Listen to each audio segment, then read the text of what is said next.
No, me dice que mientras se conectan ahí nuestras hermanas, que aproveche de mandar algunos saludos. Sí, siempre está la posibilidad de que, como esto queda grabado en YouTube, lo vean otras hermanos y hermanas, especialmente en Latinoamérica. Ahora estamos trasnochando, pues estamos en horario de mañana de España. Y bueno, y por las diferencias de horario muchas veces no se pueden conectar, pero aprovecho de enviar saludos. Tengo muy buenos hermanos seglares en Puerto Rico, en República Dominicana. He estado dando charlas en los dos lugares, dos países. También en Panamá hay una gran familia de seglares amigos. En Guatemala, El Salvador, Nicaragua, Costa Rica, Colombia. Mis hermanas de Argentina, que también me comunico con ellas, y aquí en Chile, mis hermanas del Carmelitas Descalzas, hermanas de claustro, y le aprovecho a enviar saludos para cuando vean esto ya en diferido, mis hermanas carmelitas del convento de San Bernardo, por ejemplo, y otros. Bien, y algunos conventos de hermanas carmelitas en España, que también me ha tocado estar dando allí algunas charlas, talleres, conferencias, generalmente de nuestra espiritualidad carmelitana. Pero bueno, ya me están avisando, ahora vamos a hablar de un tema muy especial. Seguimos aquí en Chile celebrando el mes de María. Y entonces me acaba de llegar unos poquitos ejemplares, mientras tanto, de este libro que se llama Misionar con la luz de María. Es un libro que acabo de editar y bueno, creo que pronto se irá a editar ya en forma masiva. Por ahora tengo unos pocos ejemplares y bueno, eh, los voy a compartir aquí en Chile y avisaré cuando salga en forma masiva. Son 240 páginas de reflexiones sobre nuestra Madre, misionar con la luz de María, porque María tiene una fuerza muy grande como devoción popular, pero María es luz para alumbrarnos el camino, para ir al encuentro con su Hijo Jesús. Y de eso es un poco este libro. Y el tema que voy a tratar ahora es la Virgen María, la admirable Madre del Señor, admirable Madre de Dios. Y vamos a comenzar primero diciendo que María de Nazaret es una mujer que se sale de todos los moldes. María de Nazaret ha sido una mujer que se sale de todos los moldes, y lo digo con fuerza, porque ella ha producido un gran fenómeno religioso muy importante en el mundo, como es la devoción a la Virgen María.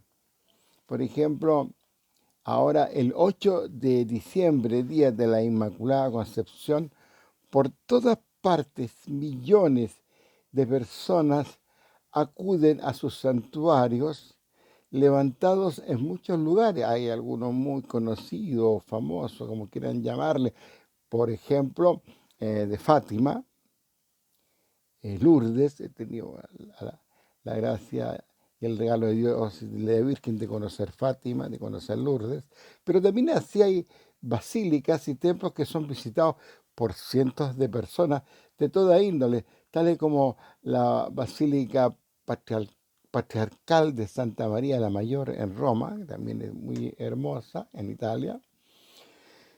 Nuestra Señora del Pilar en Zaragoza, también estuve por ahí, y invitado por el padre Eduardo Sanz de Miguel, un carmelita muy amigo. Le envío saludos por si ve esto. Nuestra Señora de Montserrat en Barcelona, en España, Nuestra Señora de Guadalupe en el Distrito Federal de México, Nuestra Señora de la Salette en Francia, Nuestra Señora de Czestochowa en Medjugorje, en fin, hay muchos santuarios que son especialmente visitados ahora para el 8 de diciembre, el Día de la Inmaculada Concepción.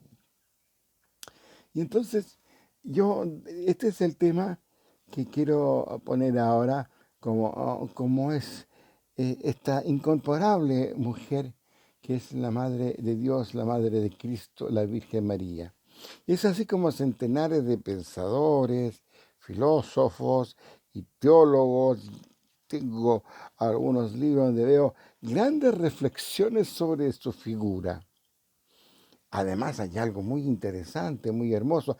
Artistas de todas las épocas han estado representando su figura maternal.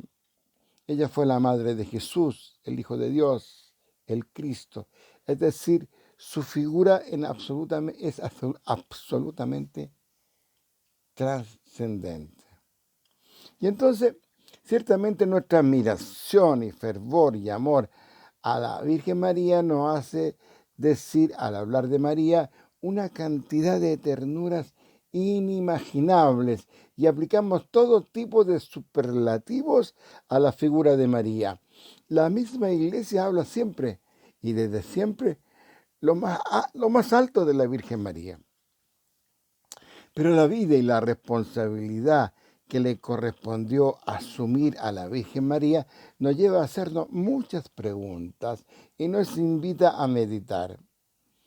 ¿Qué debió sentir María cuando se hizo madre de Jesús en el momento mismo de la Anunciación? ¿Qué fue lo que le ocurrió a ella durante el tiempo en el cual convivió con su Hijo Jesús? ¿Cómo vivió la actividad pública y el destino de su Hijo? ¿Qué representó para ella la venida del Espíritu Santo? ¿Cómo fue su relación con Jesús? ¿Cómo era su relación con Dios? ¿Cómo pudo cumplir toda la responsabilidad que le tocó cumplir? Todas estas respuestas debemos buscarlas de algún modo a partir de lo que hay escrito en los evangelios sobre ella, pero también haciendo un esfuerzo por situarse en el contexto del tiempo en la cual le correspondió asumir esta inmensa responsabilidad de ser la madre del Señor. Yo he leído varios textos y me han parecido muy, muy interesantes de San Juan Pablo II y la Virgen María. El Santo Padre Juan Pablo II comenta en su libro Don y Misterio que hubo un momento de su vida en el cual se cuestionó de alguna manera su culto a la Virgen María, considerando que si se hace excesivo, acaba por comprometer la supremacía del culto debido a Cristo. Pero fíjese que tras leer el libro Tratado de la verdadera devoción a la Santísima Virgen de San Luis María Grignon de Montfort, comprendió que María nos acerca a Cristo con tal de que viva su misterio en Cristo. Esto explica el origen de esta famosa frase, totus totus. Es la abreviatura de la forma más completa de la consagración a la Madre de Dios. Es así fue como Juan Pablo II escribió la encíclica Redemptoris Mater, Madre del Redentor, promulgada el 25 de marzo del año 1987, en torno a la bienaventurada Virgen María en la vida de la Iglesia peregrina. Fue una intensa reflexión entrada del concepto del Concilio Vaticano II sobre la peregrinación de la fe de la Virgen María, definida por Juan Pablo II como el trabajo del corazón de María para comprender y aceptar todo el misterio de la vida de su Hijo, desde el modo en que fue creado hasta su sacrificio para salvar a la humanidad. Y Juan Pablo II escribió también muchas catequesis sobre la vida de la Virgen María para meditarlas en diversas audiencias. Yo recuerdo algunas entre el año 95 y 96, ¿verdad? Hizo muchas catequesis con un recorrido para destacar la responsabilidad que le comprendió asumir a la Virgen como María, Madre de Dios. Entonces hablemos un poquito de este rostro materno de María en los primeros siglos. La Constitución Lumen Gentium, en el concilio afirma que los fieles unidos a Cristo, su cabeza, y en comunión con todos los santos, conviene también que veneren la memoria, ante todo, de la gloriosa siempre Virgen, Madre de Jesucristo, nuestro Dios y Señor. Esto dice Lumen Gentium 52.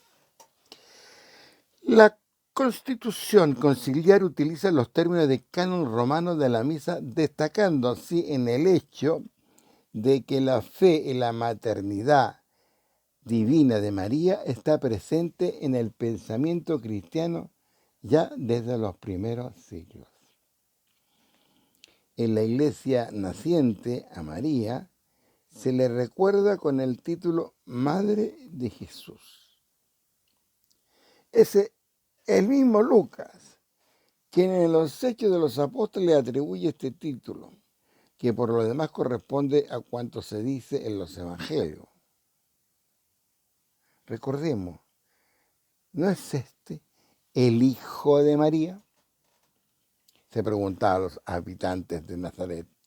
Según el relato del evangelista San Marcos, dice, ¿no se llama su madre María? Es la pregunta que se refiere también en San Mateo. Por eso María es ya reconocida como la madre de Jesús. Y a los ojos de los discípulos congregados después de la ascensión, el título Madre de Jesús adquiere todo su significado, pero enorme. María es para ellos una persona única en su género. Recibió la gracia singular de engendrar al Salvador de la humanidad. Vivió mucho tiempo junto a Él. Y en el Calvario, crucificado, le pidió que ejerciera una nueva maternidad con respecto a su discípulo predilecto y por medio de él con relación a toda la iglesia. Por eso que para quienes creen en Jesús y lo siguen, Madre de Jesús es un título de honor y veneración y lo seguirá siendo siempre en la vida y en la fe de la iglesia.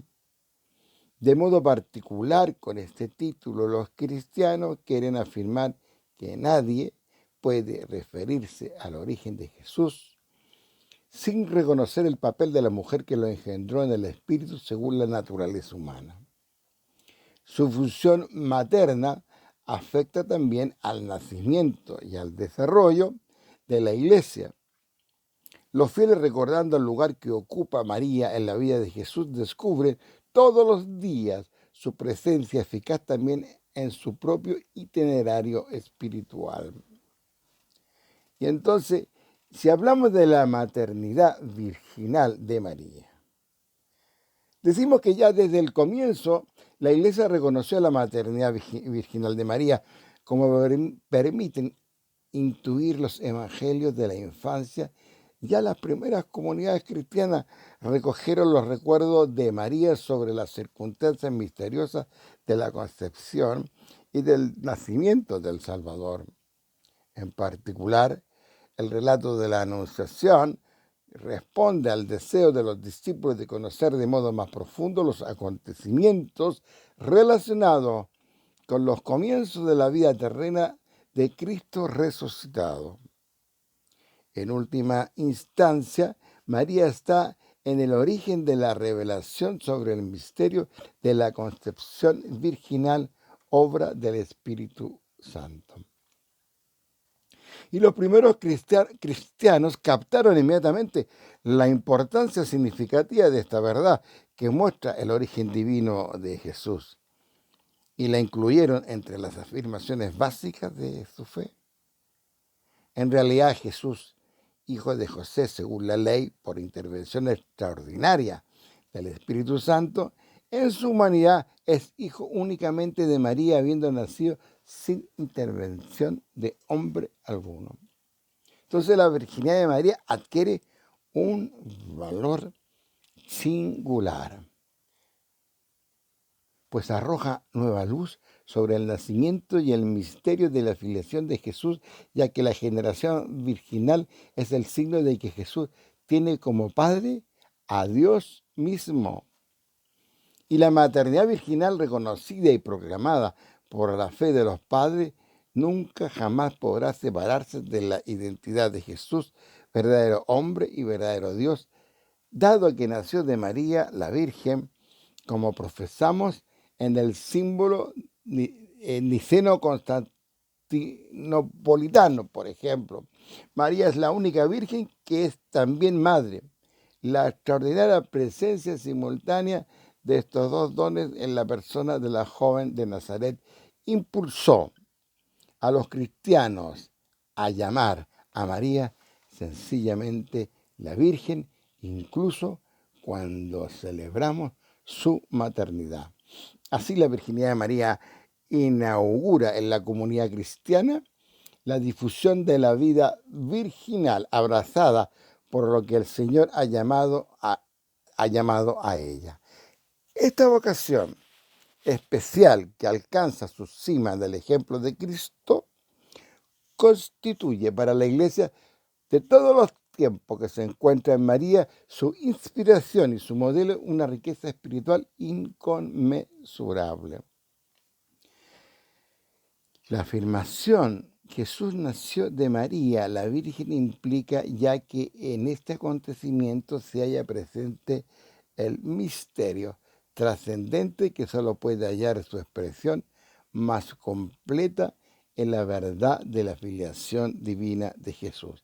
A esta formulación central de la fe cristiana está estrechamente unida la verdad de la maternidad divina de María. En efecto, ella es madre del Verbo encarnado, que es Dios de Dios, Dios verdadero de Dios verdadero. Entonces el título de Madre de Dios, ya testimoniado por Mateo en la forma equivalente de Madre de Emmanuel, Dios con nosotros, Mateo 1:23, se atribuyó explícitamente a María solo después de una reflexión que duró alrededor de 2 siglos. Fíjese. Son los cristianos del siglo III quienes en Egipto comienzan a invocar a María como Theotokos, Madre de Dios. Con este título, que encuentra amplio eco en la devoción del pueblo cristiano, María aparece en la verdadera dimensión de su maternidad. Es madre del Hijo de Dios, a quien engendró virginalmente según la naturaleza humana, y educó con su amor materno, contribuyendo al crecimiento humano de la persona divina que vino para transformar el destino de la humanidad.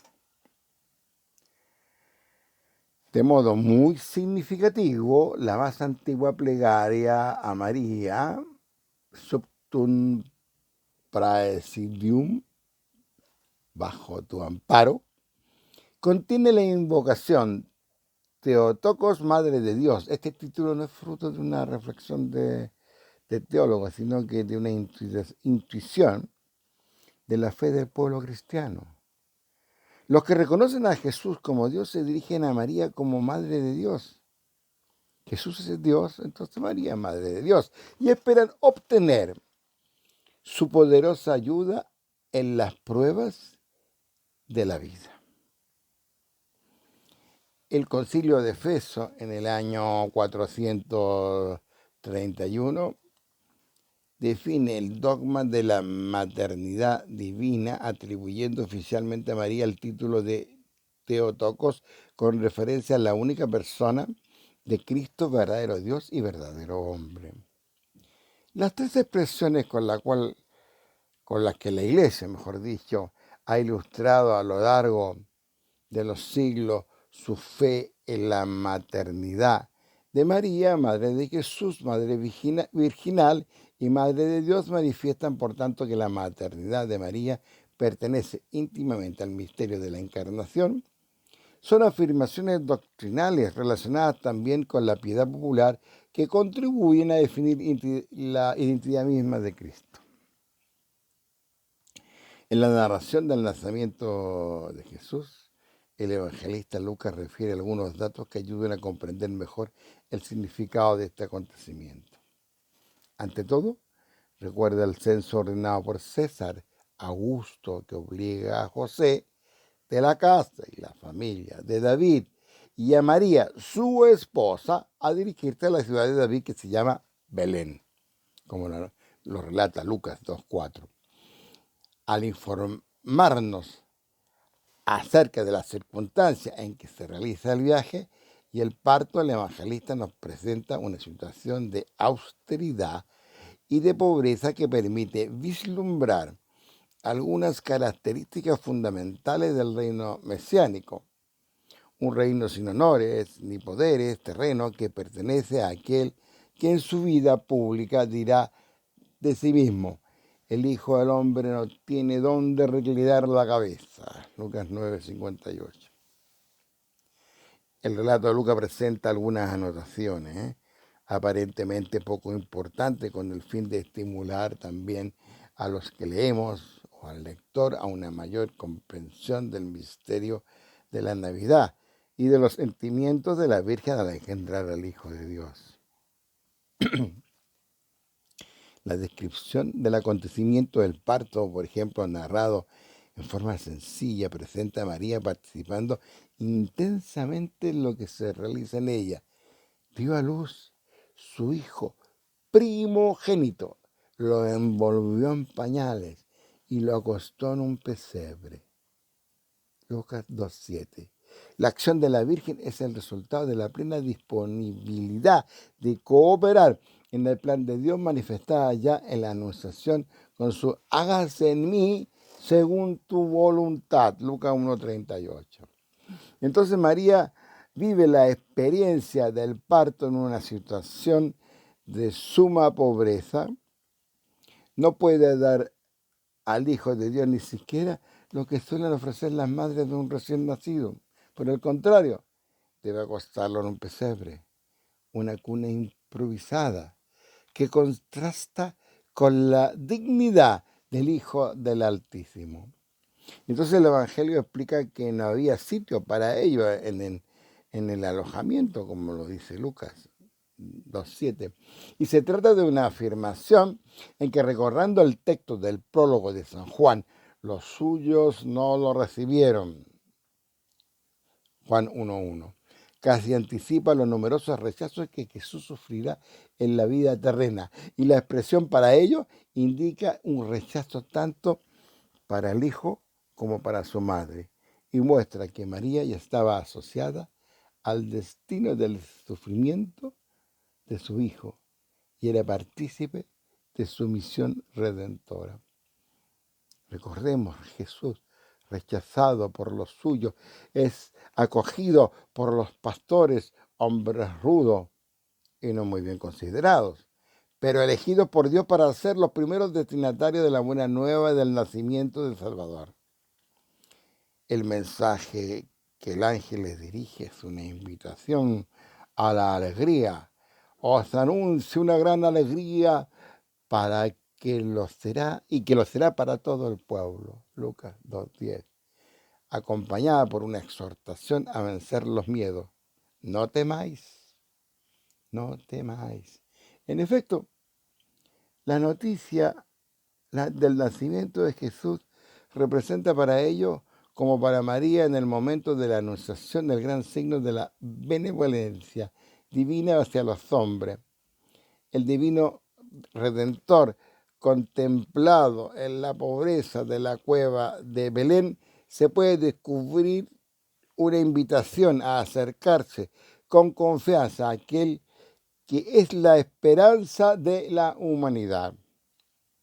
El cántico de los ángeles, gloria a Dios en las alturas y en la tierra paz a los hombres en quien él se complace, se puede traducir también por los hombres de la benevolencia, confrontado con Lucas 2.14. Revela a los pastores lo que María había expresado en su magnífica. El nacimiento de Jesús es el signo del amor misericordioso de Dios que se manifiesta especialmente hacia los humildes y hacia los pobres. Y por eso hablamos de la admirable experiencia del encuentro con la madre y su hijo. A la invitación del ángel, los pastores responden con entusiasmo y prontitud. Vayamos pues hasta Belén y veamos lo que ha sucedido y el Señor nos ha manifestado. Lucas 2.15. Su búsqueda tiene éxito. Encontraron a María y a José y al niño. Como nos recuerda el concilio, la Madre de Dios muestra con alegría a los pastores, a su hijo primogénito. Lumen Gentium 57. Es el acontecimiento decisivo de su vida. El deseo espontáneo de los pastores de referir lo que le había dicho acerca de aquel niño. Después de la admirable experiencia del encuentro con la madre y su hijo, sugiere a los evangelizadores de todos los tiempos la importancia, más aún la necesidad de una profunda relación espiritual con María, que permite conocer mejor a Jesús, convertirse en los heraldos jubilosos del Evangelio de la salvación. Frente a estos acontecimientos tan extraordinarios, Lucas nos dice que María guardaba todas estas cosas y las meditaba en su corazón. Lucas 2.19. Mientras los pastores pasaban del miedo a la admiración y a la alabanza, la Virgen, gracias a su fe, mantiene vivo el recuerdo de los acontecimientos relativos a su hijo y los profundiza con el método de la meditación en su corazón. O sea, en el núcleo más íntimo de su persona. De este modo, ella sugiere a otra madre, la Iglesia, que privilegie el don y el compromiso de la contemplación y de la reflexión teológica para poder acoger el misterio de la salvación, comprenderlo más y anunciarlo con mayor impulso a los hombres de todos los tiempos. Y la contemplación del misterio del nacimiento de nuestro Salvador ha impulsado al pueblo cristiano no solo a dirigirse a la Virgen Santísima como a la Madre de Jesús, sino también reconocerla como Madre de Dios. Esa verdad fue profundizada y percibida ya desde los primeros siglos de la era cristiana como parte integrante del patrimonio de la fe de la Iglesia hasta el punto de que fue proclamada solemnemente en el año 431 por el concilio de Éfeso. En la primera comunidad cristiana, mientras crece entre los discípulos la conciencia de que Jesús es Hijo de Dios, resulta más claro que María es Theotokos, la Madre de Dios, y se trata de un título que no aparece explícitamente en los textos evangélicos, aunque en ellos se habla de la Madre de Jesús y se afirma que Él es Dios. Por lo demás, presentan a María como Madre de Emmanuel, que significa Dios con nosotros. Y la expresión privilegiada de fe en la divinidad de Cristo y de amor a la Virgen. Cuando proclama a María Madre de Dios, la Iglesia profesa con la única expresión su fe en el Hijo y en la Madre. Y esta unión aparece en el concilio también de Éfeso con la definición de la maternidad divina de María. Los padres querían poner de relieve su fe en la divinidad de Cristo, a pesar de las objeciones antiguas y recientes sobre la oportunidad de reconocer a María. Ese título los cristianos de todos los tiempos, interpretando correctamente el significado de esa maternidad la han convertido en expresión privilegiada de su fe, en la divinidad de Cristo y de amor a la Virgen. Y fíjese algo importante que quiero tratar ahora. María es educadora del Hijo de Dios. Aunque se realizó por obra del Espíritu Santo y de una Madre Virgen, la generación de Jesús, como la de todos los hombres, pasó por las fases de la concepción, la gestación y el parto. Además, la maternidad de María no se limitó exclusivamente al proceso biológico de la generación, sino que, al igual que sucede en el caso de cualquier otra madre, también contribuyó en forma esencial al crecimiento y al desarrollo de su hijo. No solo es madre la mujer que da a luz a un niño, sino que también la que lo cría y lo educa. Más aún podemos bien decir que la misión de educar es, en el plan divino, una prolongación natural de la procreación. María es madre de Dios, no solo porque engendró y dio a luz a su hijo, sino también porque lo acompañó en su crecimiento humano. Tenemos que hacernos entender que ella crió a su hijo de pequeñito, lo cuidó, lo amamantó, le dio de comer, le enseñó a caminar, lo vistió, digamos también lo regaloneó, oró con él, quizás los salmos, le conversó muchísimo de su vida, de su forma de ser, de su padre José, su padre adoptivo. Bien. Entonces, ella fue apta para desempeñar la misión de madre y educadora. Y estos dones especiales con los que Dios había colmado a María la hacían especialmente apta para desempeñar la misión de madre y educadora. Es una parte muy importante de la vida de Jesús. Por eso San Agustín creo el que dice que Dios no hubiera elegido a cualquier mujer para ser la madre de su hijo y la educadora de su hijo. Bien. En las circunstancias concretas de cada día, Jesús podía encontrar en ella a lo mejor un modelo para seguir y para imitar y un ejemplo de amor perfecto a Dios y a los hermanos, a la gente que lo rodeaba, a los familiares.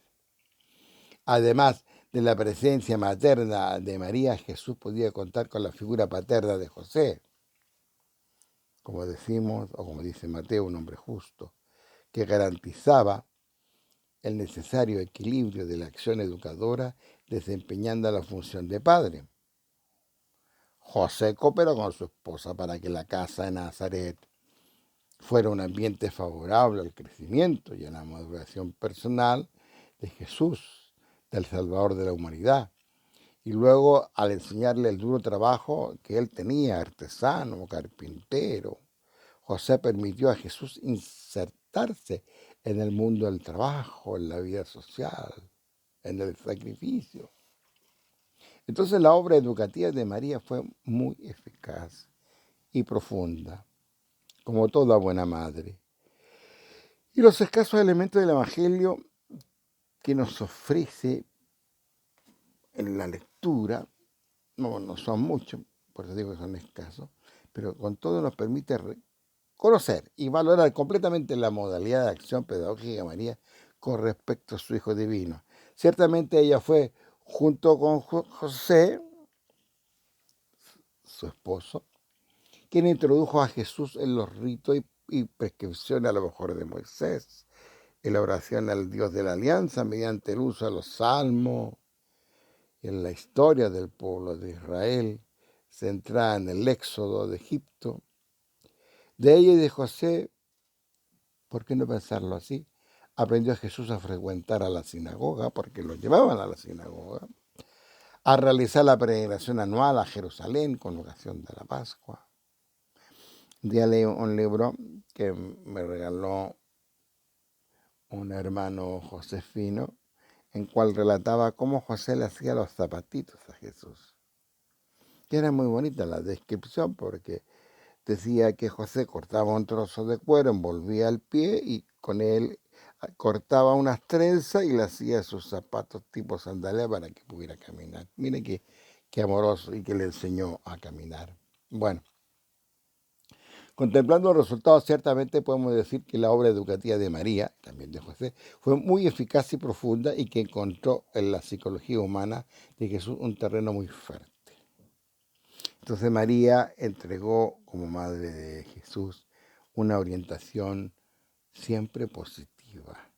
La misión educativa de María dirigida a un hijo tan singular presenta algunas características particulares con respecto al papel que desempeñan las demás madres. Ella garantizó solamente las condiciones favorables para que se pudieran realizar los dinamismos y los valores esenciales del crecimiento ya presente del hijo. Por ejemplo, el hecho de que Jesús no hubiera pecado exigía de María una orientación siempre positiva, excluyendo intervenciones encaminadas a corregir. Además, aunque fue su madre quien introdujo a Jesús en la cultura y en las tradiciones del pueblo de Israel, será él quien revele desde el episodio de su pérdida y encuentro en el templo su plena conciencia de ser hijo de Dios, enviado a irradiar la verdad en el mundo, siguiendo exclusivamente la voluntad del Padre. De maestra de su hijo, María se convirtió entonces en humilde discípula del divino Maestro engendrado por ella. Entonces, finalmente, quiero agregar que permanece la grandeza de la tarea encomendada a la Virgen Madre. Ayudó a su hijo Jesús a crecer desde la infancia hasta la edad adulta, en sabiduría y en estatura y en gracia, y a formarse para su misión. María y José aparecen, por tanto, como modelos todo, de todos los educadores, de todos los padres que educan a sus hijos. Los sostienen en las grandes dificultades que encuentran hoy la familia y les muestra el camino para lograr la formación profunda y eficaz de los hijos. Su experiencia educadora constituye un punto de referencia seguro para los padres cristianos que están llamados en condiciones cada vez más complejas en estos tiempos tan difíciles a ponerse al servicio del desarrollo integral de la persona de sus hijos para que lleven una vida digna del hombre que corresponde al proyecto de Dios. No olvidemos que el deseo de Dios es uno solo, que todos sus hijos vayan por el mundo haciendo el bien como lo hizo su Hijo Jesucristo. Y quiero agregar otro también, el deseo de que muchas mujeres sean como la madre de Jesús, que educaron a sus hijos, como José, que se hicieron cargo de sus hijos. Quiero terminar esta reflexión con una frase que a mí me encanta, a ver si se puede entender.